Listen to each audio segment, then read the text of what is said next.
It was the biggest ship ever built in its time, and it was supposed to be unsinkable.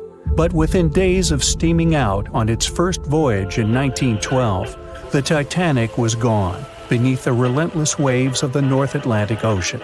And of its more than 2,200 passengers and crew, only 706 survived that dreadful night. Would a smaller ship have fared any better in the same situation? Did the size of the iceberg truly matter in the end? Was it a mistake for the ship to change course at the last minute as it tried to avoid impact? These are three questions that have people pondering, what if? We do know that Titanic was considered an engineering marvel in its day. Designed by Thomas Andrews for the British shipping company White Star Line, it was just over 880 feet long and 175 feet tall. Built with abundant space for 840 staterooms, a swimming pool, a squash court, a gym, and 2 dining rooms. But it was below deck that one of its most impressive new features could be found. Titanic's hull was divided into 16 compartments designed to be watertight. Up to 4 of these compartments could take on water in the event of a breach, with the remaining 12 helping to keep the damaged ship afloat. It was thanks to these compartments that the ship was regarded as unsinkable. Rumor has it that Philip Frank, White Star Line's vice president, even declared, "There is no danger that Titanic will sink. The boat is unsinkable, and nothing but inconvenience will be suffered by the passengers." On April 14, 1912, that proved to be mistaken when Titanic struck an iceberg. As ice ripped along the ship's hull, several of those watertight compartments ruptured.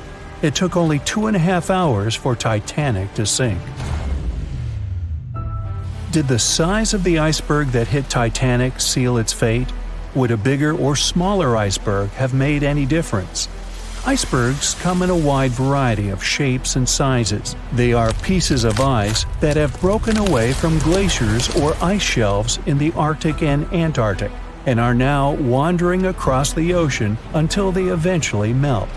One of the tallest icebergs ever found would have easily dwarfed Titanic. Discovered in 1957, it was 550 feet high. That's close to the height of the Washington Monument.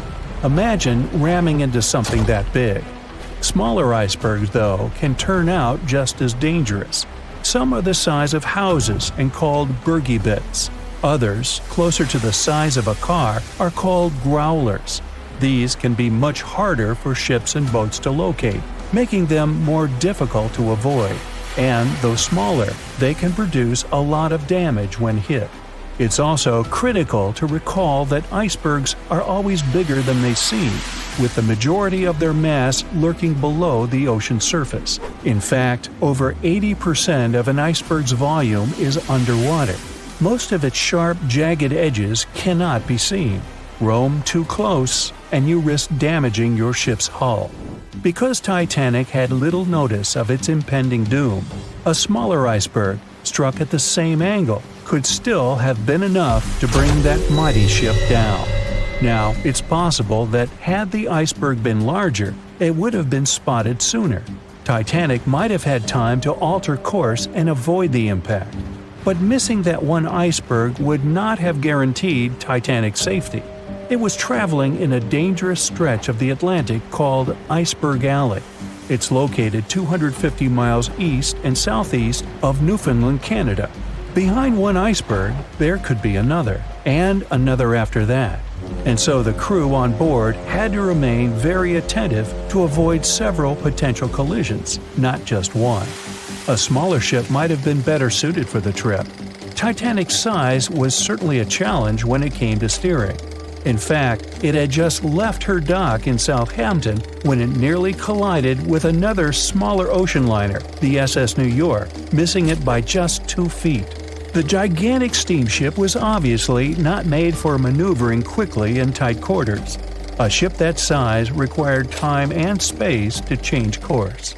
But when it comes to ships versus icebergs, a ship's size doesn't always matter. The Islander was a steamship designed to travel the Inside Passage in Alaska. In the summer of 1901, it struck an iceberg, which tore a hole in the front portion or bow of the ship. The vessel did not sink right away, and the crew tried to steer it to safety. Ultimately, its bow completely submerged, and its stern was lifted up and out of the water. It didn't take much longer before the ship sank completely.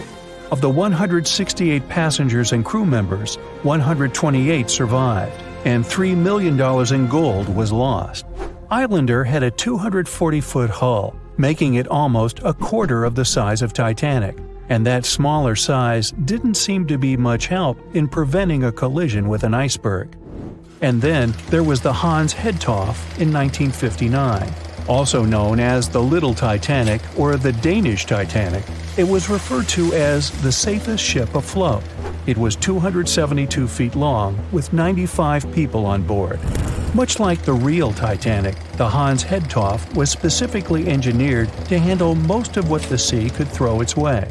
Along with its double steel bottom, it also had an armored bow and 7 watertight compartments. How could such a ship sink? But it could, and it did. It was on its first voyage, returning to Copenhagen, when it ran into trouble. On January 30th, it hit an iceberg. An SOS was sent, but when the Johannes Cross arrived to help, the Hans Hedtoft was nowhere to be found. The only evidence of the ship's existence was a lifebelt that was washed ashore in Iceland 9 months later. Again, the ship's smaller size didn't work in its favor. A smaller size of Titanic wouldn't have guaranteed a safe voyage in 1912. The final what-if concerns the last-minute choice when the iceberg was spotted and the alarm sounded. First, Titanic could attempt a complete stop, but this wasn't an option as the ship needed a half a mile to come to a halt, and the iceberg was a mere 900 feet away. Second, the Titanic could attempt to avoid the iceberg by steering away from it. This is what the captain ordered, but the attempt was unsuccessful, resulting in a deep gash across the ship's hull. The final option? To hit the iceberg head-on. Would this have made any difference? The answer is an intriguing maybe. Some think a head-on collision would have saved Titanic. In this scenario, the collision would have limited the damage to the very front of the ship. Instead of the iceberg tearing through the hull and compromising several of the watertight compartments, only 4 of the compartments would have been breached. This meant the others could do their job of keeping Titanic afloat. The ship could be stuck, unable to move, but it would remain above water until help arrived. This would provide a ship like Carpathia enough time to reach the scene of the accident and bring the people on board to safety.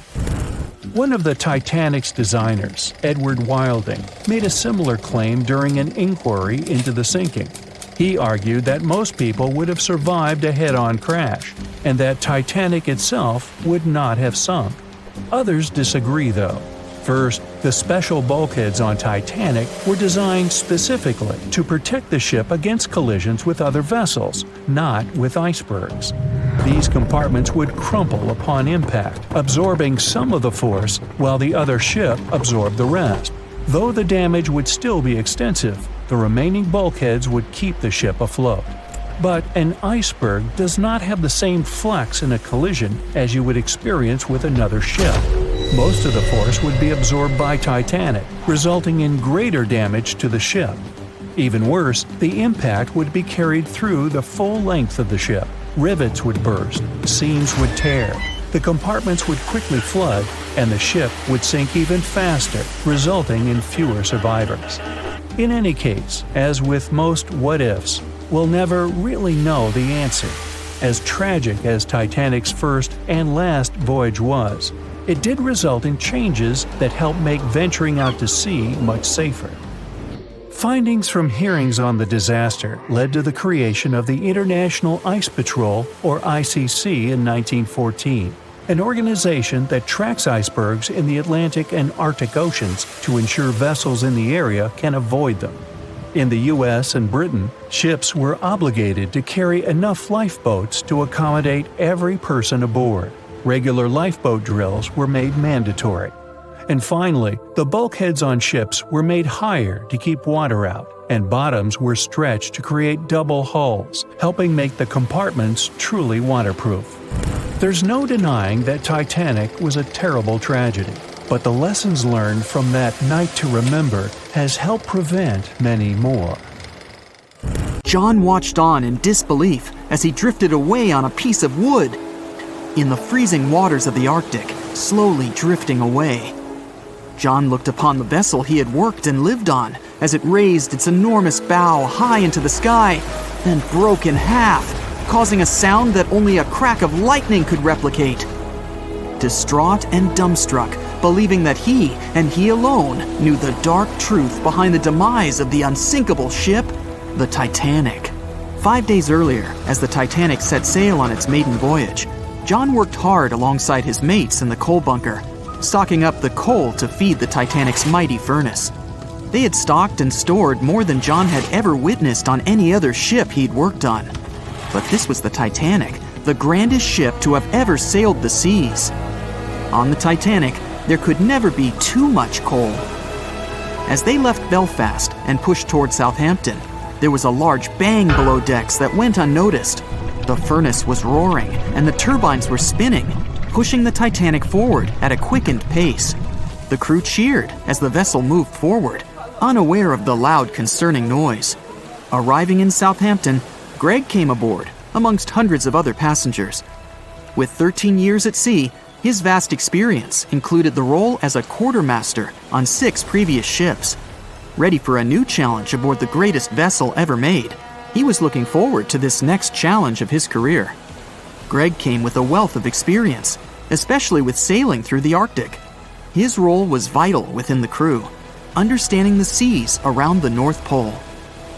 He would be a key lookout as they set to cross the perilous path of the Iceberg Alley. Greg had some concerns regarding the voyage. The Earth's orbit was remarkably close to the sun and the moon, causing higher tides.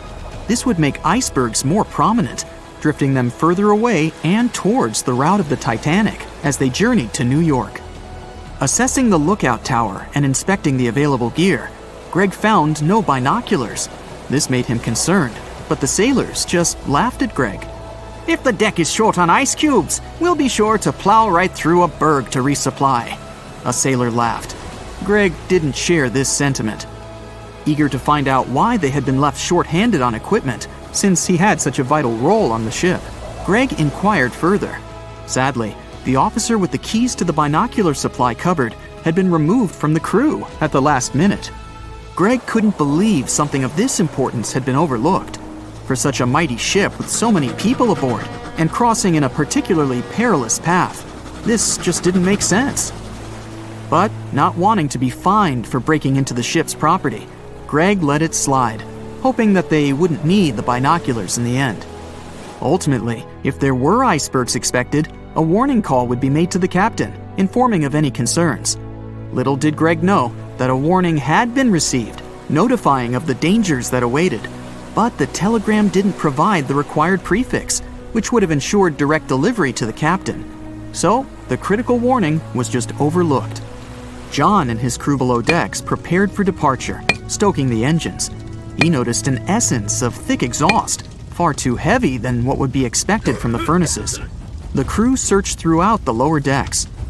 Following a thorough search, they managed to locate the cause of the exhaust. It was an ignited pile of coal within a coal bunker. Unknown when it had ignited, a buildup of coal had clearly been smoldering, slowly growing in size. The amount of smoldering coal was concerning. The alarm was raised, alerting an officer to review the matter. The officer assessed the damage and confirmed with the captain that it was deemed to be of little concern, as only minor damage had been caused. John was unsure of this assessment, as he knew that in confined spaces, surrounded by iron bulkheads, an oven-like environment arises that intensifies the heat with time. But the Titanic would power forward, making no sense to John as they had only just departed from Southampton. He was sure they would have turned back. John and his crew were ordered to shovel the already lit coal into the furnace and continue shoveling until all the smoldering contents would be contained. It was a possible but painstaking task that could take the entire journey. The continuous intake of coal would ensure the turbines would spin at a constant, accelerated pace, not what the Titanic was designed for. It was meant to be a luxurious passenger liner and not for breaking speed records. However, the crew would find enthusiasm in not only acknowledging the Titanic as unsinkable, but also as the fastest. John and his crew continued to shovel the coal into the furnace for several days. The temperature within the bow was becoming hotter every day. The bulkhead's contained heat was so severe that it became weak at the seams in the iron walls and rivets. 2 more days, lads, just 2 more days. John was laughing, trying to raise the spirits of his mates as they were working tirelessly.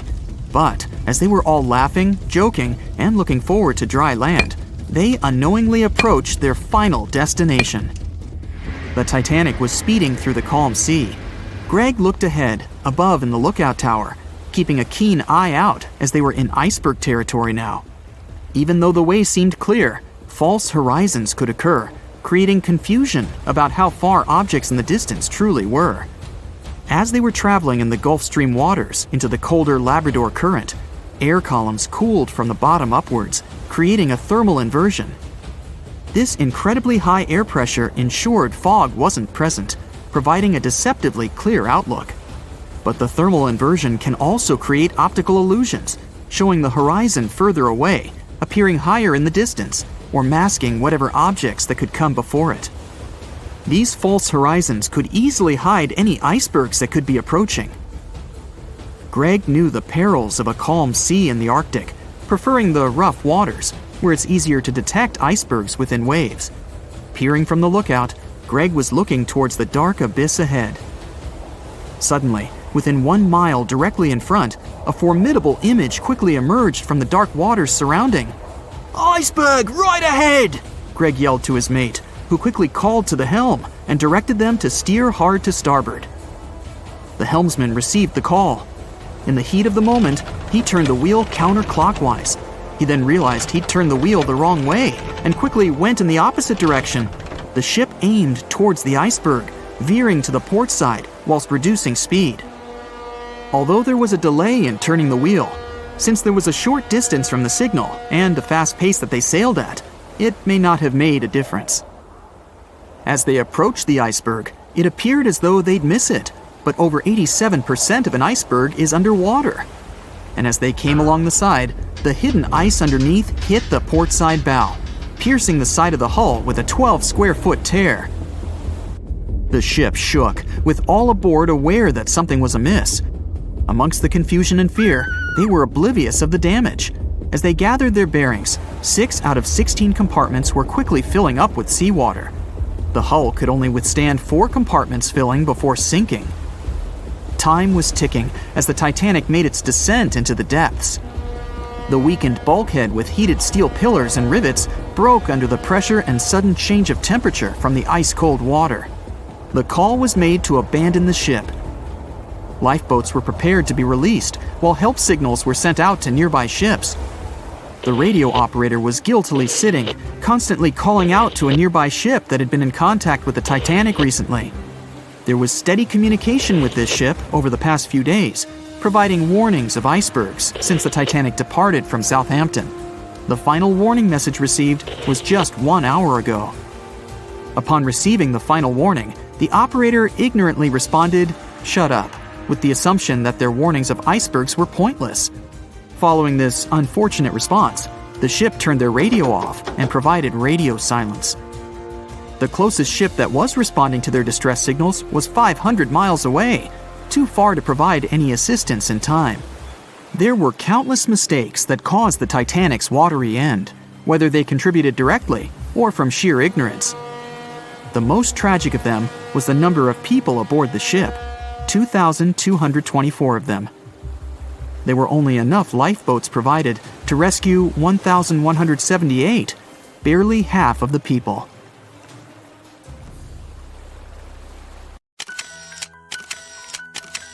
At the beginning of the 20th century, somewhere off the coast of West Africa, a German steamship was leaving the port. Suddenly, the weather got worse, and the vessel entered a thick fog. The sailors ran aground on a sandbank close to the shore. Luckily, no one was hurt, and they were even able to save their precious cargo. But the ship was stuck in the sand for good. And it was not alone there. Nearly the entire length of the western coast of Namibia is called Skeleton Coast. If the name sounds scary, that's because it is. This 976-mile-long beach line is among the most dangerous places on Earth. The local Bushman tribes believe that their supreme deity made this land when it was angry. The Portuguese were the first Europeans to set foot in Namibia in the 15th century. And yep, they didn't like Skeleton Coast either. Portuguese explorers thought this land presented the gates to the underworld. This is the place where the Namib Desert meets the Atlantic Ocean. It might be dangerous, but it's actually beautiful. Plus, it's a UNESCO World Heritage Site. If Skeleton Coast had a PR manager, they would quit on the first day on the job. The area is not exactly tourist-friendly because of its geography and history. Beneath the sand and the waves, there is a secret ocean currently lurking for unsuspecting sailors. It's called Benguela Current. It flows towards the north along the coast of southern Africa. This part of the Atlantic is rich in marine life, but the current's land neighbor isn't that happy with the deal. This arid climate created the Namib Desert, one of the driest regions on Earth. And that marine life I just mentioned? It's sharks. 11 species of them to be exact. And yes, the great white decides to pop by once in a while. So far, we've got a desert landscape, strong currents, and sharks. Not a place for a beachside resort, definitely. But if someone ends up on Skeleton Coast, will they know they're in danger? Don't worry, they will. The beach is littered with wrecks of all sizes and shapes. If you remember that German ship I mentioned in the very beginning, its massive and rusted stern is now sticking out from the desert sand. There are some 500 wrecks in total scattered along the coast, and it's a mixed crowd, from Portuguese galleons centuries old to ships that ran ashore here in the 21st century. A modern fishing ship called Zela India managed to slip from its tow rope in 2008 and ended up on Skeleton Coast. Okay, it didn't escape on its own, it had some help from the elements. But it's better to be a tourist attraction on a beach than to be broken up for scrap. That's where the trawler was originally going, poor thing. Skeleton Coast's most famous inhabitant, to call it such a place, is the wreck of the Dunedin Star. The British cargo liner ran aground here in 1942. The massive rescue operation that followed reveals why it's so dangerous for sailors to end up here. The rescuers managed to save all of the crew and passengers, but at a heavy price. An aircraft and a tugboat were lost in the process. It took the last of the rescuers a full 2 months to return home to Cape Town. Why, you might wonder? One look at the map of the region reveals the reason. It's an endless sea of yellow, which is the sand. There are so few roads here, so Skeleton Coast is hard to reach by land. There are also legal obstacles. You need a special permit to drive into the area. But the skeletons in the name of the area don't only refer to ships, they also stand for animal bones. Most of these belong to whales and seals. Many animals have adapted to the area, so lions and hyenas roam the coastline in search of a meal. Yeah, now there are hungry lions as well, as if those sharks weren't enough. Other animals with a temporary residence on Skeleton Coast include elephants, cheetahs, leopards, and giraffes. In 1971, the Namibian authorities established a national park here, but except for surfers, after an adrenaline rush, they don't get many visitors. You can understand why.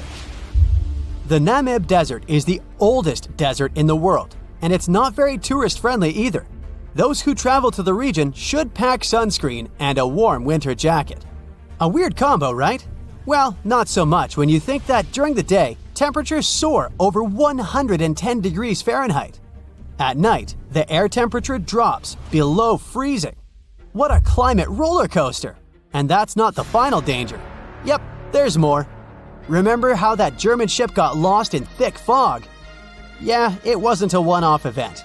Because of the region's climate, fog shows up frequently. Sailors should cover their ears now, but this fog is actually good for wildlife. This is their only source of water in the Namib Desert. Reptiles and mammals have adapted to the harsh climate. They use as little water as possible.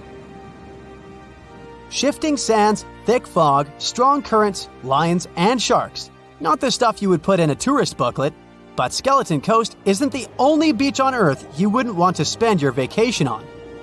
I will take you to Cape Tribulation in Australia.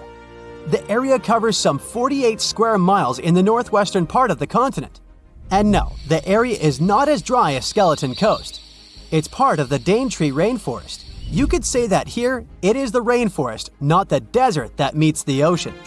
The beach at Cape Tribulation is straight from a postcard. But looks can be deceiving. Australia? Probably sharks. No, crocodiles are out here to get you if you decide to go for a dip in the sea. There are saltwater crocodiles that the locals call salties. Well, that's a cute nickname for such a dangerous reptile. And it's not just that. The wildlife seems to have a beef with visitors. From October to June, the waters around Cape Tribulation are full of box jellyfish. Their venom affects the human cardiovascular system. When touched by a jellyfish out at sea, swimmers won't have enough time to reach land for help. Vinegar helps neutralize the sting, so you might want to keep a spare bottle in your luggage. Crocodiles and jellyfish sound dangerous, but there's one more animal you should look after. It's the wild boar. It might sound funny, but you won't laugh when you're being chased by one of these across the beach. 21 million wild boars live in Australia. They're mostly active at night, making it even more dangerous if they charge at you. The best defense is running in circles. Wild boars can't cut corners well. That's probably why we don't see many of them taking up careers as race drivers. Cape Tribulation has one last danger installed for you, and it's not an animal. Out here, even the trees are plotting against visitors. The stinging tree got its name for a reason. If you try to pick one of its beautiful red berries, it'll fight back. Its prickles are like tiny glass shards. The less than pleasant effect on your skin will last for a month. Then there is this wait a while bush. Who keeps naming them like this? This long vine has spikes that grab hold and just don't let go. They are so strong they can pull a human off a horse. You'll have to wait for someone to come by and save you from this thorny grabber. If you are about to cross this Australian beach from the vacation list, hold on for a second. Tourism is booming here. The local authorities have restricted access to all of the danger zones. Visitors go swimming in dreamy water holes that are surrounded by lush vegetation. There are even ropes to swing from. Now, that's a beach you can finally relax. More than 25 million people boarded cruise ships globally back in 2017. It may not seem like a lot, but that's more than the total population of Belgium. It's a great vacation alternative with an added bonus. You can sample various different destinations for future time off in one single trip. If you've already booked a trip on a cruise ship, but you still have no idea what you should pack, start with some research on your specific cruise location. Either way, be sure to bring deck-friendly shoes that are low-heeled. Also, add a pair that's comfortable to walk on larger distances for the days spent ashore. Depending on the season, you might want to add a few swimsuits too. If you're on any type of medication, make sure you bring it with you in its original packaging. If you're a light packer, don't worry. Most cruise ships come equipped with laundry rooms. They're kind of pricey, especially if you want your garments to be washed, ironed, and folded for you. But it does save you the extra hassle of packing more clothes or washing them for yourself. It's really important that you check in with your credit card company before boarding a ship, more so if your itinerary includes one or more foreign countries. Your credit card might get frozen if there's any unusual activity on your account. Most of these companies have algorithms that get triggered once there are charges from different countries in rapid succession, which is exactly what you'll be doing on a cruise ship. Letting them know beforehand saves you the embarrassment of having your card declined at some fancy restaurant. To make sure you get the best room, before booking it, check out the ship's deck plan. It should be available on their website. If it's peace and tranquility you're looking for, don't go for the rooms directly above or below any of the ship's entertainment points. Also, if you have a history of getting seasick, try to skip the rooms that are available at the front of the ship. Rather, go for those located in the middle of the ship on a lower deck. You'll feel less movement. If it's your first time going on a cruise, you might be surprised to know that some cabin rooms don't have windows. Before making a reservation, make sure to check out all the amenities of the room you intend to book. Most cruise liners add a bunch of pictures from the common rooms on their reservation pages, and it might be a bit confusing as to what you're getting exactly for that specific price point. Also, some rooms on board are quite small too. If you don't like to sleep in small spaces, you might want to upgrade to a larger room, even if it's a bit pricier. You can always split the cost with a friend if they want to join you on the cruise. With the help of modern technology, even if a specific location doesn't have windows, it doesn't mean you can't watch the waves. How, you might ask? Fancier cruise ships feature a secret, added bonus.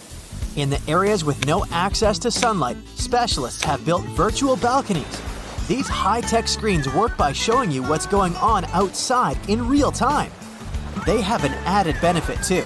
In case of bad weather, guests can still have a feel of the outdoors, without the wind or rain ruining their hair or their outfit. It may not be the real deal, but it still beats getting claustrophobic on board. Planning on going on a budget cruise? It might not be such a bad idea, especially if you're on the lookout for last-minute upgrades. You might even end up vacationing like a millionaire without having to spend money like one. These upgrades sometimes include things like a private balcony in your room, maybe some spa services, or even better prices for high-end meals. If they aren't all booked by the time people board the ship, they might be open for the rest of the passengers for way better prices than initially listed. There might be hidden freebies on board if you pay close attention. Things like complimentary pastries on board late in the morning or a late-night cup of tea on the house might be some of the things offered to guests. You only need to ask. You might want to check out what other tourists are doing. Some people with more experience cruising can offer pretty great tips and tricks. Don't be afraid to start a conversation if you see someone getting something for free. Some cruise ships do go all the way on the fancy dial. They even have exclusive areas designed for guests staying in expensive suites. Most of the time, they're located at the top of the ship. On one particular cruise, these types of guests have designated staff members called Royal Genies, which are similar to butlers. They can cater to just a few cabins. Since the cruise line wants to divert other guests from asking them various questions, which will take time away from their assigned guests, the genies do not wear a name tag in public areas. Most common areas of cruise ships do require travelers to follow a dress code, but if you do your research in advance, you might find that some areas are more relaxed when it comes to what people need to wear. Most cruise ships require people to adhere to smart attire, which means pants with a collared shirt for men, or blouses and skirts, dresses, or stylish pants for the ladies. As for the travel destinations, be sure to research the ports you're about to visit in advance. You'll know what to wear, what the weather will be, and if you need to pack anything else, like an umbrella or a beach towel. Stops on cruises only last for a few hours in most cases, so you'll want to get the most out of them. If that specific location includes museums or art galleries you want to add to your checklist, be sure to book in advance so you don't waste time waiting in lines. Some cruise ships even provide their guests with private tours of the ports they're about to visit. Do make sure to book them in advance if this is something you might be interested in, as the list gets pretty full quite fast. Independent tours are a bit more private. You can spend time with your tour guide and even ask more questions. Always remember to put your phone in airplane mode while on board. Most cruise ship horror stories involve cruising newbies that ended up paying thousands of dollars in cell phone charges while on ships, just because they forgot to turn it off. If you're the type of person that can't switch off their phone, be sure to check with your cell phone provider before traveling internationally. Some can provide special plans for limited amounts of time, without extra charges. You'll be free to chat, call, or browse YouTube videos without worrying you'll end up paying a fortune. Most cruise ships also provide you with complimentary Wi-Fi or Wi-Fi packages that can be purchased in advance, which are way more affordable. you can stick to communicating with your friends and family back home via FaceTime or Skype. People that have heard about the Titanic tragedy will always wonder what might happen if something goes wrong while on board. Let's take lifeboats, for instance. The Titanic had a mere 20 lifeboats on board, which were tragically not enough to fit all the passengers after the ship hit the iceberg. Some fancy cruise ships these days have an even lower number of lifeboats, anywhere from 15 to 18. Sounds strange? Well, not really, given the fact that each lifeboat can accommodate up to 370 people. Even the largest ships, which have an estimated capacity of 8,000 people if fully booked, including tourists and staff, are safe in case of an emergency.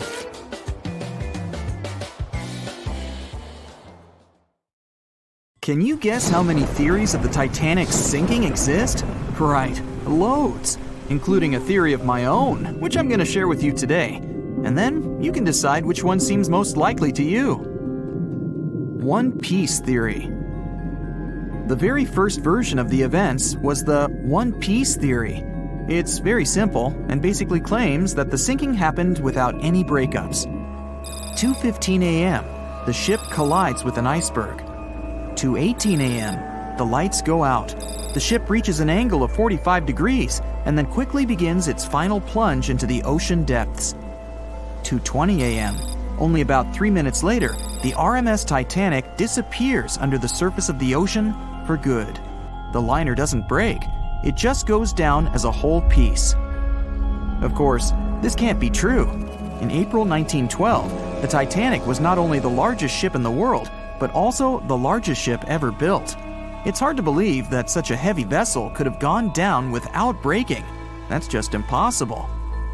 Well, I mean, you can't blame the theorists. Before we found the wreckage, there were no other theories. Wait a minute, or were there? The day after the disaster, the survivors gave their interviews. They talked about what had happened, and some of them claimed that the ship had actually broken in two when it had been flooded. For example, Jack Thayer, a 17-year-old boy, outlined the sinking as he remembered it, and L.D. Skidmon drew a sketch based on his description. The picture clearly showed the ship breaking in half. But no one believed Jack or other witnesses. There was no evidence, so their claims were received with a grain of salt. But in 1985, things changed. First breakup theory. That's when Robert Ballard found the wreckage of the Titanic in the depths of the ocean. When people saw the wreckage, it became clear that Jack and the other survivors had been right. The Titanic did indeed break in two when it sank. So it's time for a new theory. 2:15 a.m. The keel breaks, the starboard list eases, and the hull continues to bow and crumble. 2:17 a.m. The galley sections break off. The towers immediately drop under their own weight. The lights go out. The stern is pulled into the air. The bow breaks off and starts sinking. The aft is barely hanging on to the starboard side of the stern section superstructure. The stern section slowly lists over to port as it begins sinking again. It rises up one last time and pivots in a semicircle as it sinks. It all sounds pretty convincing, right? But people began to find plot holes in this theory. For example, the Titanic couldn't have held together until it reached such a high angle. The breakup would have had to begin much earlier. This only meant there was still a vast field for research and speculations. So people started to come up with their own possible scenarios. How about we look first at the ones no one likes? V-brake and Aaron 1912 V-brake. According to the first breakup theory, the Titanic reached a high angle, and the weight of its unsupported stern caused it to crack from the top down. But it's physically impossible. So, are there any other ideas? In 2006, Roger Long, a naval architect, decided to research a so-called V theory. 2:17 a.m. The breakup begins at a shallow angle, perhaps as little as 11 degrees. The upper structure fails and starts to crack. At this moment, only its double bottom is holding the Titanic together, but it starts to bend under the strain too, failing the ship. Water is pouring through the crack. It increases the weight in between the two sections, bending the Titanic the other way and pulling it into shape somewhat resemblant to the letter V. The upper decks get mangled and bent together. The bow heads for the bottom, and the stern is the last to sink. This theory has since been disproven many times, though. Roger Long believed it because the broken edges of the upper decks in the Titanic's bow section were all mangled and crushed. However, we have learned that it happened because of the so-called hydraulic downburst, the force of the water crashing into the deck as the Titanic hit the ocean floor. Another V-break theory states that the bow had risen out of the water after the break.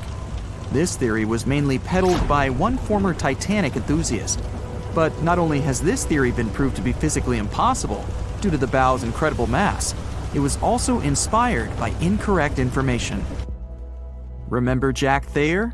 Well, it was based on his sketch and the words of a couple of passengers. But the truth is, none of them had ever seen the Titanic break down like this. Jack himself even stated in an interview that the sketch was completely out of context to what he had actually seen. It was drawn by a passenger on the Carpathia, the ship that received the Titanic's distress signal and came to its aid. It couldn't be used as evidence. Now that we know this, let's move on to the theories that most people believe in. James Cameron's banana peel theory. Who hasn't seen the legendary movie about the Titanic, right? It became the leader of the 70th Academy Awards ceremony in the number of nominations and awards, and deservedly so. But did you know that James Cameron had been interested in the Titanic for many years and studied the ship's history? His books and research are very detailed, and he even came up with his own version of the events. It's called the banana split theory, and this is actually what you could see in the movie. Here's how it goes. The Titanic reaches a 23-degree angle and fractures down to the keel. The double bottom acts as a hinge as the stern falls down. When the double bottom fails, the bow and the stern separate. The stern lists to port, standing vertically, and then begins to go underwater. This theory is the most scientifically accurate one, along with Roy Mengat's theory. Wait, who's Roy Mengat? Mengat theory. Roy Mengat was an engineer who came up with the most plausible theory for the time being. 2:17 a.m.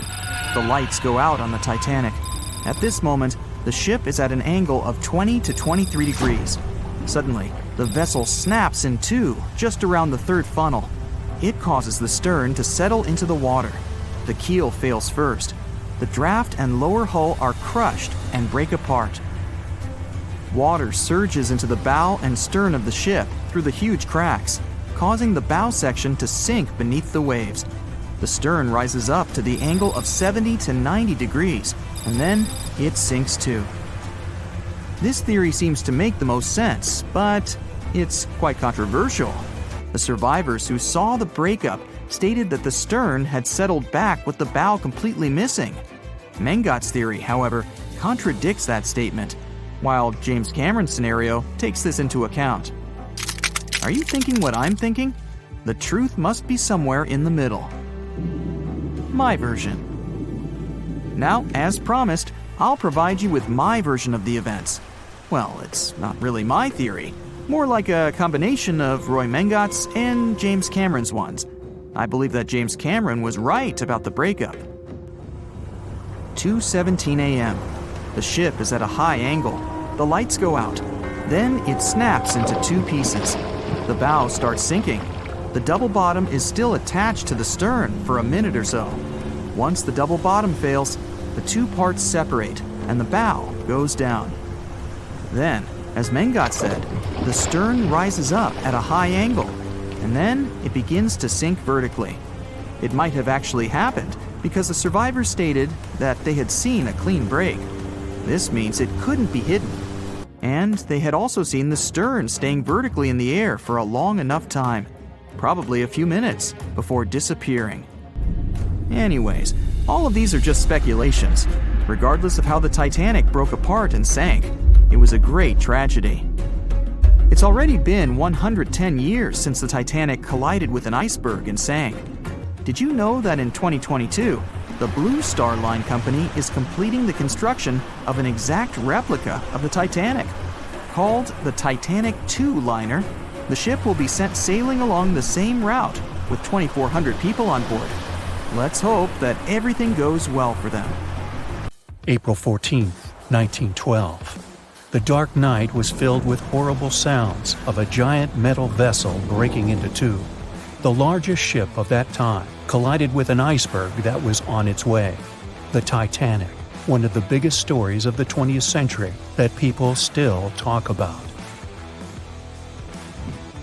The starboard side of the giant vessel brushed up against the iceberg. It was 11:40 p.m. when things started going wrong. This iceberg caused enough damage for at least 5 watertight compartments in the hull to start filling with water. The crew immediately began a brief investigation to see if they could do anything and fix things.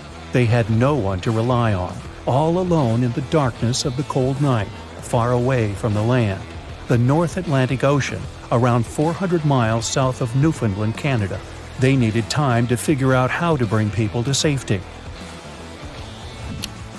They had some time, true, but not enough. If you watched the movie, you know the ship didn't plunge immediately after the icy doom had happened. The whole process lasted a good 2 hours and 40 minutes. But the situation was hard. There were 2,200 people to take care of, including crew and passengers, and things happening on the ship were chaotic. The chief designer, Thomas Andrews, soon realized they wouldn't be able to stay afloat. By midnight, the entire crew had begun preparing the lifeboats for launch.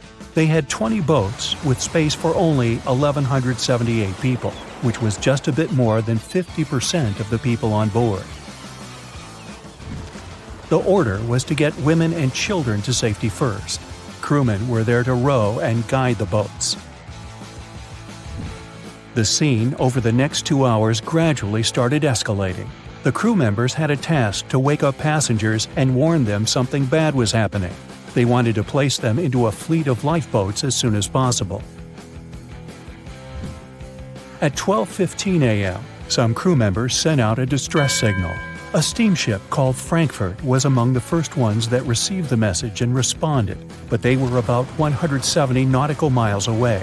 Some other ships also got the message and offered their assistance, but sadly, they were too far away as well. At 12:20 a.m., the Cunard liner Carpathia got a distress signal from the Titanic and changed its course right away. They were 58 miles away at the time, and it would take them more than 3 hours to get there. 20 minutes later, the crew was lowering the first lifeboat.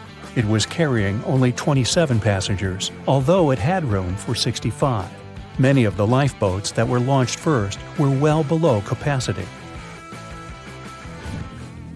Crew members were worried, thinking the Davids wouldn't be able to hold a fully loaded lifeboat. And in the beginning, many passengers were just too afraid to leave the ship. They still thought Titanic was unsinkable and couldn't imagine the scenario that was going to happen 1 to 2 hours later. The crew was firing the first of 8 distress rockets. Unsuccessful. No one was close enough to help. By 1:20 a.m., they lowered 10 lifeboats. Number 8 had only 28 people in it. One of the passengers on the number 10 was 9-week-old Melvina Dean. She would later become the last survivor who lived until 2009 and turned 97. It was 2 a.m. already. 3 of the collapsible boats were the only lifeboats that remained on the ship. The bow of the vessel had sunk low and had tipped far under the surface. People around it could now clearly see stern propellers above the water. Crew members were lowering collapsible lifeboat D from the roof of the officers' quarters with over 20 passengers in it. As the ship's bow went under, the water was washing collapsible A from the deck. Those 20 people were struggling because their boat was partly filled with water. As crew members were trying to release collapsible B, it fell. Before they righted it, the water swept it off the ship. 30 passengers still managed to find safety on the overturned lifeboat. At 2:17 a.m., the ship's wireless operator decided to transmit one last distress call. A minute later, the light on the ship finally went out. Titanic and all left on board plunged into darkness. The bow continued to sink, and the stern was rising higher above the surface, which placed great strain on the midsection. Horrible sounds were filling the night. Titanic, this massive, legendary ship so many people placed their hopes in and were excited about, broke into two between the third and fourth funnels. Reports would speculate it took about 6 minutes for the bow section to reach the ocean bottom. The stern settled back in the water before it rose again into a vertical position. It remained in this situation until it finally disappeared into the ocean. At 2:20 a.m., the stern apparently retained air inside, and water pressure crushed it as it went down. The stern landed about 2,000 feet away from the bow. People consider the Titanic the fastest ship in the world. They thought it was unsinkable because 4 of its compartments could be flooded, and that still wouldn't cause a critical loss of buoyancy. Its life was problematic since its beginning. While the ship was leaving port, it moved within a couple of feet of the steamer New York. It managed to safely pass by, which was a huge relief for all those worried passengers massed on the ship's decks. Titanic sailed off on the 10th of April. Its first journey was across the highly competitive Atlantic route. On the launch day, the Titanic became the biggest movable object in the history of humankind. 882 feet long, 92 feet wide. Not that big if you compare it with today's ships. The biggest cruise ship in the world today is Royal Caribbean's Symphony of the Seas, which is roughly 5 times the size of Titanic. If you put that ship in a vertical position, it would be nearly as tall as the Empire State Building, which is 1,250 feet without antennas. But Titanic was a huge attraction back in its time. At one moment of their journey, they stopped in France, after which they made another stop in Ireland. Once the final passengers boarded, the massive ship set out at full speed for their final destination, New York City. 4 days after the beginning of its journey, Titanic failed to divert its course from a huge iceberg, the story we all know about. Only 700 people survived, and most of them were women and children. The night was extremely cold, 1 hour and 20 minutes after Titanic had gone down to the bottom of the ocean. Survivors weren't even sure someone was coming to save them. Finally, they saw the light. It was Carpathia coming towards them. They came for the people in the lifeboats. The crew brought them aboard and pulled a handful of other passengers out of the water. Many ships tried to contact Titanic a few hours after it sank. Their messages were never returned. Later, when there was an investigation of what really happened, they discovered the Leyland liner California had been less than 20 miles away when Titanic was sinking. But the crew didn't hear the distress signals coming from Titanic because their radio operator was off duty. Countries from both sides of the Atlantic were shocked and horrified when they heard details of what happened to Titanic. They decided to make changes to ship operations, rules that would help avoid such events in the future. They held the first International Convention for Safety of Life at Sea, where they adopted rules for every ship to have lifeboat space for each passenger on board. Also, lifeboat drills became mandatory. They also decided to establish an international ice patrol. Its main role was to monitor icebergs in the North Atlantic shipping lanes. Ships also needed to maintain a 24-hour radio watch. Titanic wasn't built alone. Because of the size of this magnificent ship and all the new equipment it required, it would have been too expensive as a one-off. So the team built the Titanic alongside two sister ships, and both of them had eventful lifetimes. RMS Olympic came first. It was launched in 1910, and for a whole year was the biggest liner in the world. The Britannic was another sister ship that sailed for a while before it too ended down on the ocean bottom. But only Titanic became a legend and one of the most fascinating stories of modern history. Meet Arthur John Priest. No, he isn't famous for being a painter or for discovering some long-lost treasure. He didn't invent some cool gadget or break any world records. No, Arthur John Priest is famous simply for being unsinkable. Proving one can be both lucky and unlucky at the same time, Priest was involved in and survived several mishaps at sea, including the fateful maiden voyage of the Titanic. Priest was not a rich man interested in sailing for pleasure. He was part of the working class, employed as a stoker or fireman, stuck for hours within the hot bowels of large steam-powered vessels. His job was dirty and difficult. He was responsible for keeping the furnaces lit, feeding them coal to ensure enough steam was produced for the engines to work. He had to be careful about not overheating the system or setting fire to the whole ship. The furnaces had to be carefully watched and constantly fed. He breathed it all in a while, working and fighting with the sweat and the dirt. He would often work shirtless because of the heat and was always covered in black coal dust. And when he finally had a break, his shared living quarters were nearby in the same part of the ship. He must have been good at his job though, because he had no trouble finding work. But wherever he went, bad luck seemed to follow. The first incident was a mild one. As a young man, Priest worked on the RMS Asturias. The passenger liner first set sail in 1907, traveling between Southampton in the UK to Buenos Aires in Argentina. At some point during its maiden voyage, the ship suffered a small collision. The damage was bad enough that the ship returned for repairs. Thankfully, there were no reports of any serious injuries. Priest, unfazed, simply went to work on another ship, but his bad luck lingered on the Asturias. In 1914, the Asturias became a hospital ship, helping care for sick men and women around Europe while bringing them home to England. But in March 1917, at just around midnight, the ship was struck by a foreign object. Its hull was breached and the engine room flooded. The captain ordered everyone to abandon the ship, sending crew, patients, and health staff scrambling for the lifeboats. The vessel was still moving, powering through the water because the main controls, located within the flooded engine room, could not be turned off. The captain refused to leave the ship while people were still trying to escape. He was able to aim the Asturias towards Bolt Head, where it finally hit land and couldn't sink. The remaining lifeboats were lowered and the final survivors made it to safety. When they studied the damage on the ship later, the Asturias was declared a total write-off. It might be hard to pin this particular disaster on Priest.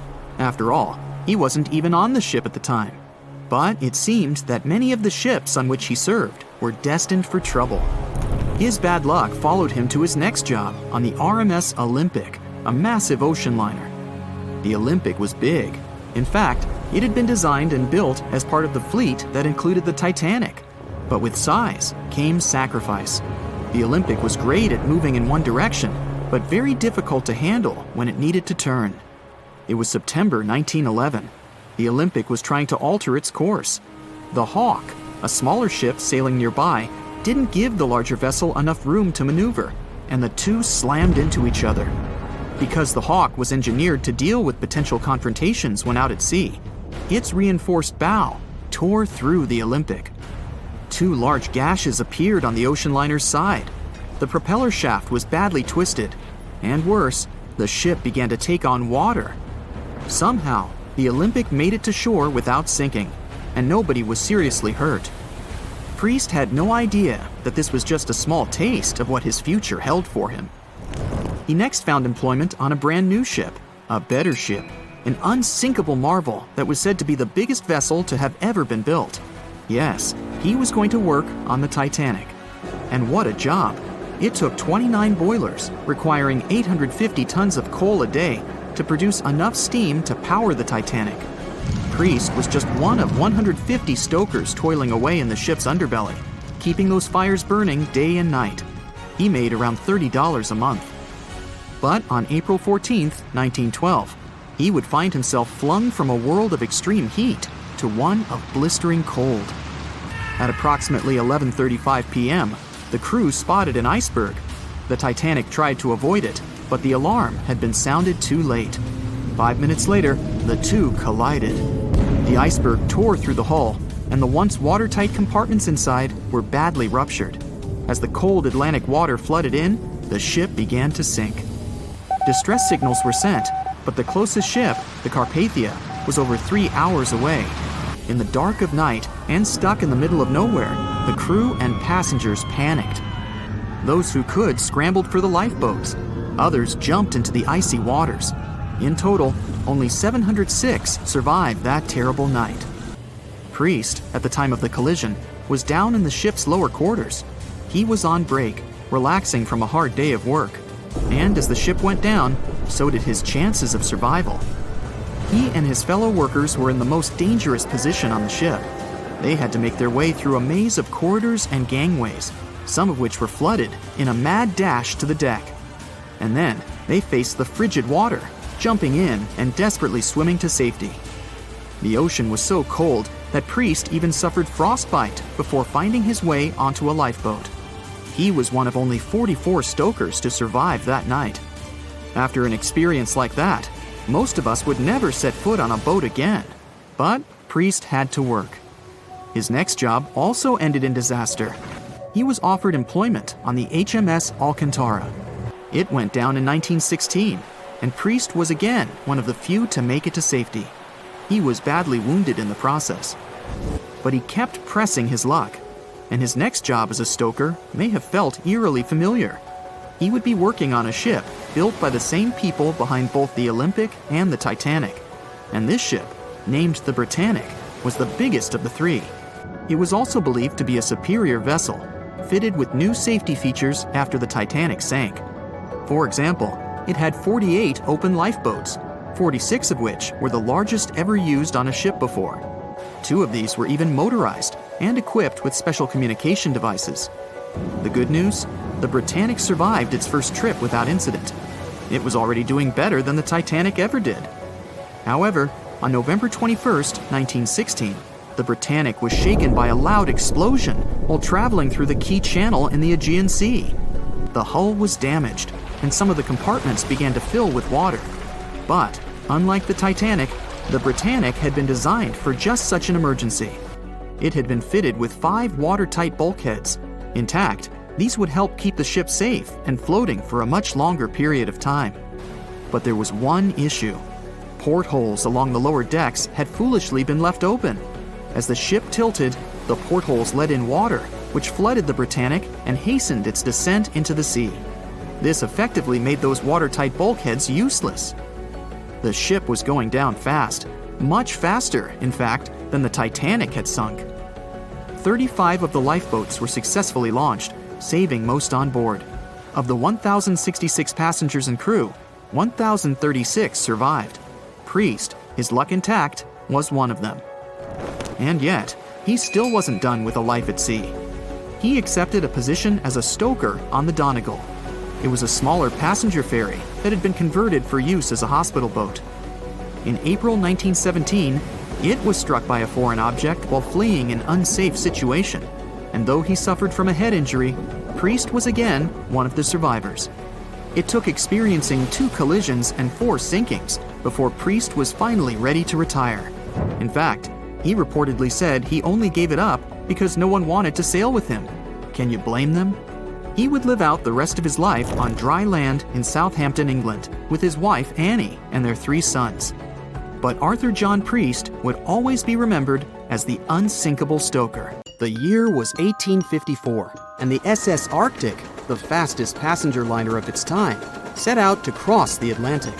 As it sailed through the misty veil, it slowly disappeared into the unknown. The Collins Line, an American shipping company, was started in 1818 and only began seriously trading in the transatlantic by 1835.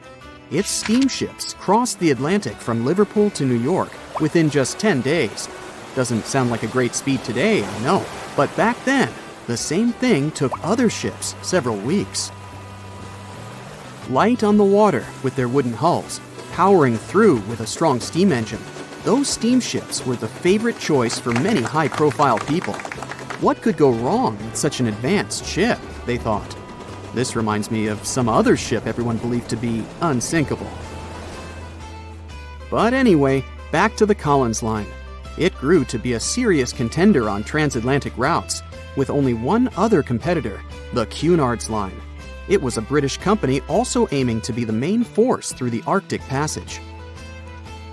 In 1835, the company received a new ship that traveled to Liverpool and came back to New York with the largest cargo ever at that time. From then, the Collins Line was steadily growing. It seemed like there would only be future successes for it. Unfortunately, their lavish ships became costly to run with the amount of coal used. Massive power along with weak wooden hulls meant they needed many repairs after each voyage. So, every trip ended up being expensive. But since the ships were safe and had a great reputation, people were willing to pay the price, and the company was definitely not in crisis. They had achieved something no one had managed to do before them. Like I told you, their ships crossed the Atlantic in a whopping 10 days, and Edward Collins, the owner, was very determined to maintain the pace. Their 5 ships easily outran the Cunard's Line of only 3. With this great praise, it provided more attention. Though the Cunard's ships were slower with their iron hulls, they believed there was still profit, regardless of how slowly they sailed. Among Collins' ships, the Arctic, the third of them to be launched, was the largest, reaching 284 feet long, with 2 side-lever steam engines, each with 1,000 horsepower. The paddle wheels made 16 revolutions a minute when at full speed. At the time of its launch, the press called it the most stupendous vessel ever constructed in the United States. But glamour and fame couldn't avoid what would come next. On the 27th of September, the Arctic was on its journey from Liverpool to New York, continuing a speed pace through the thick fog. It's possible that by that moment, after 4 years of record-breaking trips, the crew became overconfident with their sailing and the ship. Going only 50 miles from Newfoundland, they carelessly continued through the fog with no radio contact, sonar, or any other form of identifying objects, equipped only with Morse code. A smaller ship, the SS Vesta, which operated as a fishing vessel, often worked around Newfoundland. It was passing through the same path as the Arctic and crashed into its side. Shocked by the collision, the captain of the Arctic offered help to the much smaller Vesta, but it was soon clear that the damage that seemed minor on the Arctic was far worse. Beneath the waterline, a hole was letting water into the hull. The cost of the much faster wooden hull now seemed less valuable. They steered toward land, trying to plug the holes, but they weren't doing so well, and the seawater continued to pour in, filling up higher and pushing the ship down. And finally, once the engine room was full, it put out the boilers, taking away the massive power the Arctic was once legendary for. They moved slowly until coming to a complete stop. The ship continued to sink, and the order was to abandon it. At the time, maritime law allowed for the Arctic to carry only 6 lifeboats, only capable of saving 180 people. The crew and some of the passengers managed to push their way aboard and took most of the seats on those boats. Things were pretty wild, and everyone forgot about their manners, not letting the ladies and the youngest ones board first. It took 4 hours for the Arctic to sink. 150 crew and 250 passengers were on board. Those that weren't able to find a lifeboat made a desperate attempt to build their own rafts from parts of the ship. 2 days later, only 3 boats made it safely to the shore. The other 3 were never found. Believe it or not, the rescue party also saved some people that had been clinging to the wreckage for 2 days. Unlike the crew, the captain went down with the Arctic, but amazingly survived. He would be only one of 85 people that made it, out of the 400 on board. When the news arrived 2 weeks later, the public responded with great sadness to the losses. Great anger soon followed towards the poor safety measures in the crew. The press published demands to change the laws for more lifeboats. It only made sense to have enough for every person on board a ship. But they ignored those requests. This neglect would lead to more disasters in the future. Enough lifeboats would only come into maritime law some 60 years later, after the disaster of the Titanic. Edward Cullen's wife and 2 children were also aboard the ship and didn't return. He was heartbroken, but didn't stop running his business. The Collins line still had a reputation to uphold, the biggest, fastest, and most luxurious on the Atlantic. Edward Collins would now build an even better ship than any other. It was named the Adriatic, and it was the largest ship in the world, 354 feet long. With 2 alternating steam engines that had never been built of this size. These steam engines at the time were at the height of engineering, though today you can only see them in models and toys. With the new addition of 2 masts, the Adriatic would also be able to sail if needed. Luckily, they made some lessons from the disaster of the Arctic. But before their new ship, the Adriatic, was built, another disaster had occurred. The sister ship of the Arctic had also sunk. They believe this second ship was desperate to stay in front of the Cunard's line and hit an iceberg somewhere during the race. This weird contest took the lives of 141 people. The desperation of Collins and his weakly built hulls pushed the company towards bankruptcy in 1858. The newly built Adriatic, costing over $1 million, had only made 1 voyage in the end. And even that voyage was considered a disaster. The ship collided with a tugboat. It still managed to finish its maiden voyage at a suitable time. After the company had gone bankrupt, they had to sell the ship for only $50,000. They removed the great giant engines, replacing them with only sails. Although it was once the greatest ship on the high seas, it was only 30 years later until it was abandoned, labeled irreparable, and anchored in a river. The other remaining ships were also sold and only used for parts. Edward Collins left the industry altogether, seeking work on dry land instead. As the Collins line was no longer in the mix, the Cunards would grow in strength. Without competition, they would win the Blue Ribbon for the next 30 years, and 180 years later, after producing hundreds of ships. They still have a constant presence on the seas as they provide transatlantic crossings, world voyages, and leisure cruises. To this day, the Cunard line is the only one to run ships between Europe and America, and it's great proof that it's not always the fastest that's the best. Sing with me. Under the sea, darling, it's better. On where it's drier, take it from me. Okay, I know these are not the correct lyrics to this famous Disney song, but hear me out. The deep sea is not all about singing mermaids and dancing crabs. It's actually filled with monster-like creatures that'll give you nightmares. So, if you're ready to meet them, grab your scuba gear and let's dive into the deep, mysterious waters to discover their fascinating and scary world. With its menacing appearance, one could call this fishy the vampire of the sea. Well, named for their disproportionately large, razor-sharp fangs protruding from their mouth, fangtooths are actually quite small and harmless to humans. These choppers are actually more for catching prey than causing trouble, so there's no need to panic if you see one.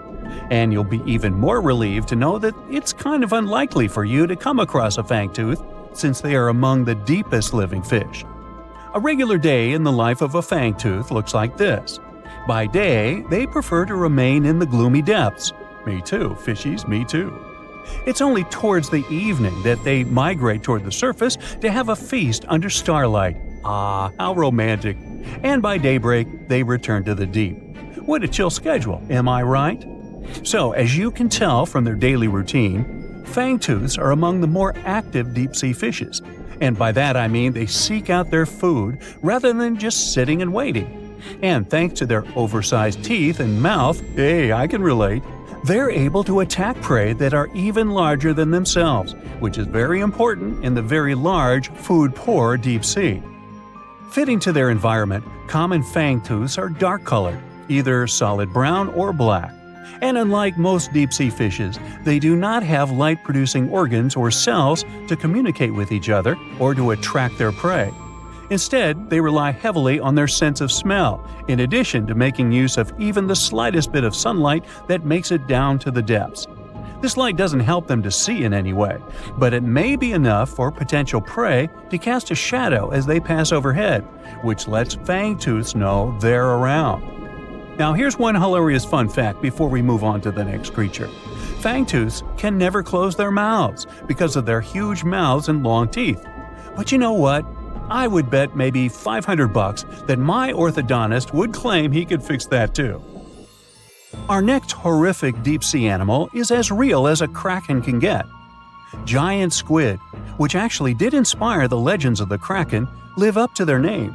The largest one ever recorded by scientists was almost 59 feet long. It also probably weighed nearly a ton. You would think such a massive animal wouldn't be hard to miss, but since giant squid live deep underwater, they are difficult to come by.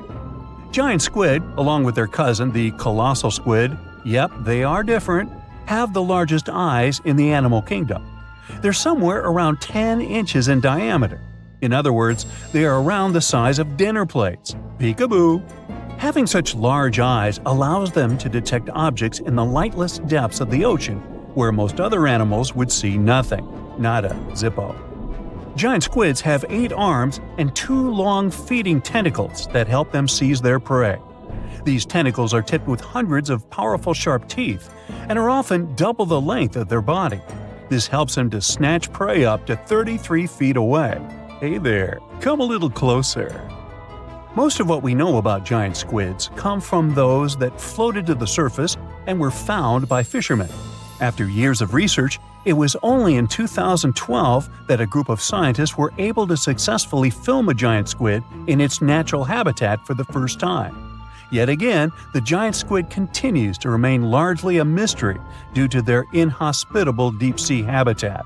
And maybe they're shy. Speaking of squids, this species is basically the space creature of the ocean. So, it's only been about 20 years since the big fin squid family was officially described by scientists, and there are still plenty of facts about them that are yet to be discovered. However, the big fin squid sightings as deep as 20,000 feet below the surface suggest that they can live deeper than any other known squid. You know what? Let's scratch the word space creature and call them the disco dancers of the deep sea to make things less scary. Because of their long, slender arms, adorned with extravagant rib-like fins, kind of make them look like they're ready to hit the dance floor. Anyway, these boogie arms and tentacles are estimated to max out at just under 30 feet. Aside from the estimations though, the largest known big-fin squid was actually 21 feet long, with 20 feet of that being its arms and tentacles. How exactly a big-fin squid uses them is still unknown, but scientists think they like to use them to trap prey that bump into them as they hang down in the water below their body or drag along the seafloor. There are only around a dozen confirmed big fin squid sightings worldwide, so you can just relax, because the chances of you getting hugged by a big fin squid are close to impossible. But I can't guarantee anything regarding your nightmares. Now, these are not one of your regular Jaws sharks. Let's start with the most strange fact about a frilled shark. It's considered a living fossil because of its primitive anatomic traits. That actually makes more sense once you learn that this species has been around for 80-some million years. So I have both good news and bad news. Frilled sharks live in the open ocean and spend much of their time in deep, dark waters far below the surface. However, they do feed at the surface of the ocean at night. When hunting food, they move like an eel, bending and lunging to capture their prey. And they can actually swallow it as whole, even if it is larger than their own size. This is all thanks to their long and flexible jaws, which are equipped with 300 recurved needle-like teeth.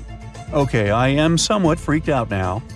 Unlike the rest of the deep-sea creatures I've talked about, frilled sharks might sometimes accidentally get caught in nets. So if fishing is your thing, beware. This telescope won't help you see the stars and the planets. With its protruding eyes and elongated body, this little swimmer looks like it's wearing a pair of underwater binoculars, hence the name the telescope fish. Found in cold, deep tropical to subtropical waters worldwide, they're known to be the species that undergoes one of the most drastic transformations in fishes. When the first larva was described in 1954, it was believed to be a new species rather than the larva of a telescope fish that were known to science since 1901. Despite the fact that they are only around 6 to 8 inches long, they're able to latch onto snacks that are bigger than their own size. That is thanks to their massive and highly stretching jaws, making up most of the size of their head. These large prey are then folded in half to fit in their expandable stomach. In 1925, scientists found a 5.5-inch long fish inside the stomach of a 3-inch long telescope fish, which they described as neatly folded. Despite all this, their cylindrical tube-shaped eyes are still the most fascinating and bizarre features of telescope fishes.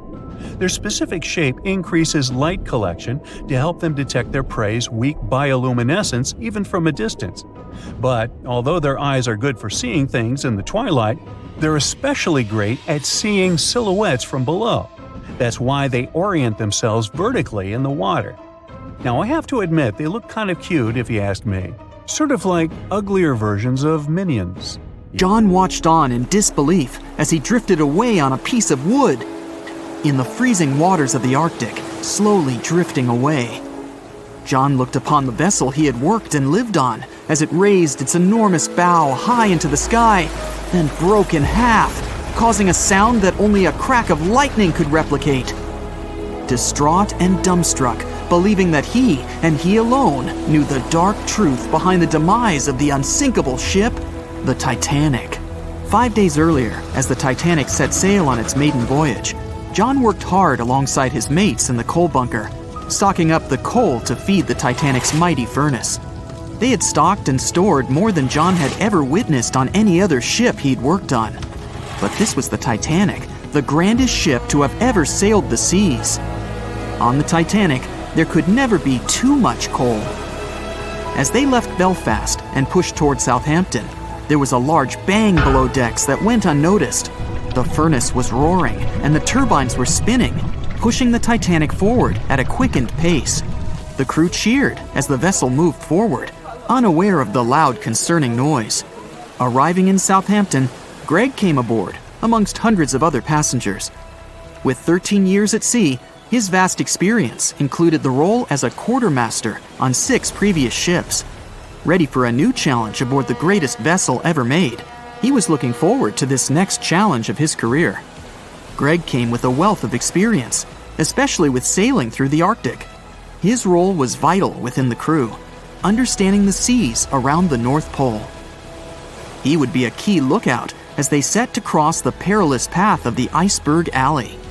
Greg had some concerns regarding the voyage. The Earth's orbit was remarkably close to the Sun and the Moon, causing higher tides. This would make icebergs more prominent, drifting them further away and towards the route of the Titanic as they journeyed to New York. Assessing the lookout tower and inspecting the available gear, Greg found no binoculars. This made him concerned, but the sailors just laughed at Greg. If the deck is short on ice cubes, we'll be sure to plow right through a berg to resupply. A sailor laughed. Greg didn't share this sentiment. Eager to find out why they had been left short-handed on equipment, since he had such a vital role on the ship, Greg inquired further. Sadly, the officer with the keys to the binocular supply cupboard had been removed from the crew at the last minute. Greg couldn't believe something of this importance had been overlooked. For such a mighty ship with so many people aboard and crossing in a particularly perilous path, this just didn't make sense. But not wanting to be fined for breaking into the ship's property, Greg let it slide, hoping that they wouldn't need the binoculars in the end. Ultimately, if there were icebergs expected, a warning call would be made to the captain, informing of any concerns. Little did Greg know that a warning had been received, notifying of the dangers that awaited. But the telegram didn't provide the required prefix, which would have ensured direct delivery to the captain. So, the critical warning was just overlooked. John and his crew below decks prepared for departure, stoking the engines.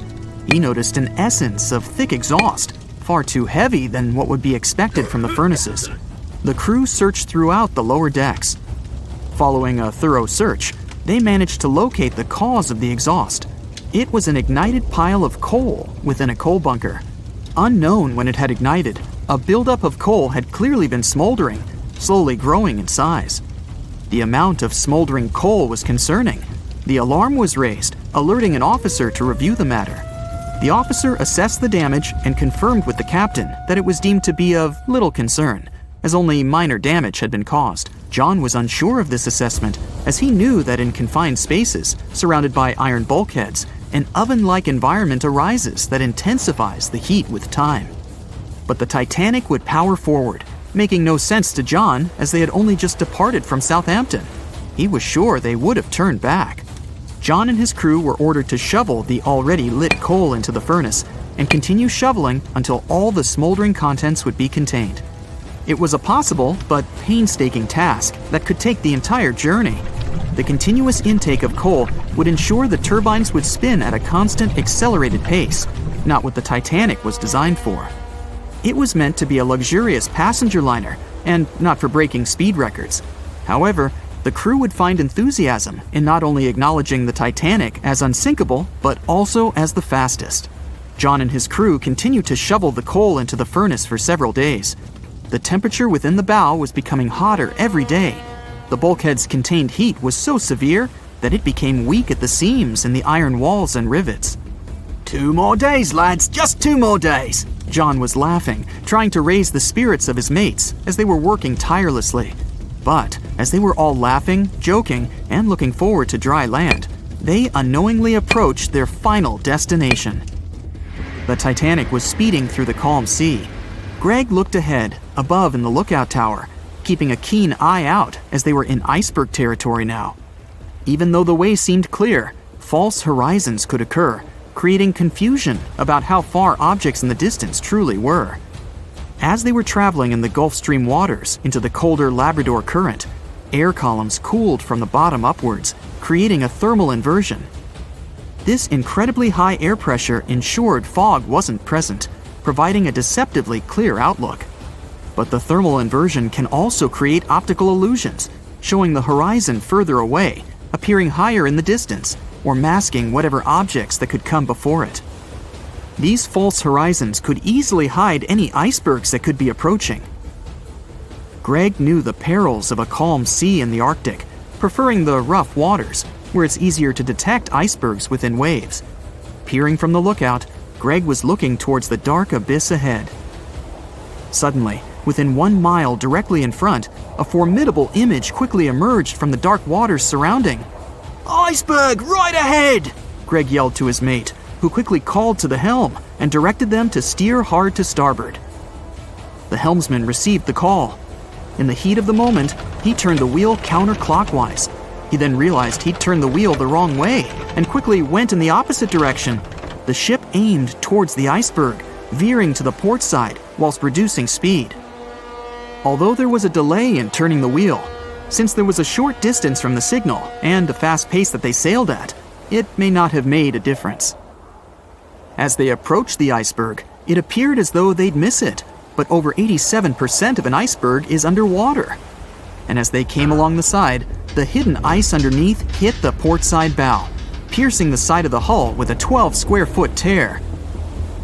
The ship shook, with all aboard aware that something was amiss. Amongst the confusion and fear, they were oblivious of the damage. As they gathered their bearings, 6 out of 16 compartments were quickly filling up with seawater. The hull could only withstand 4 compartments filling before sinking. Time was ticking as the Titanic made its descent into the depths.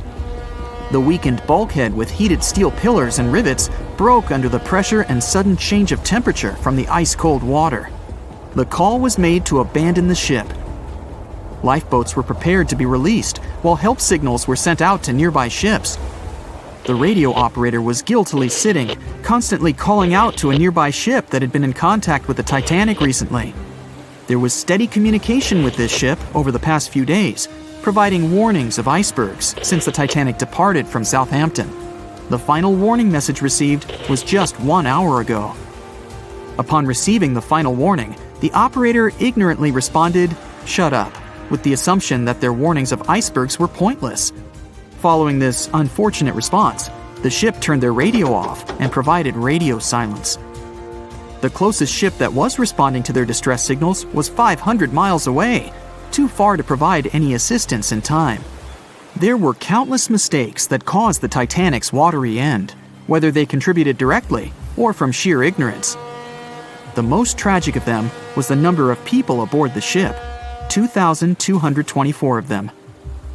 There were only enough lifeboats provided to rescue 1,178, barely half of the people.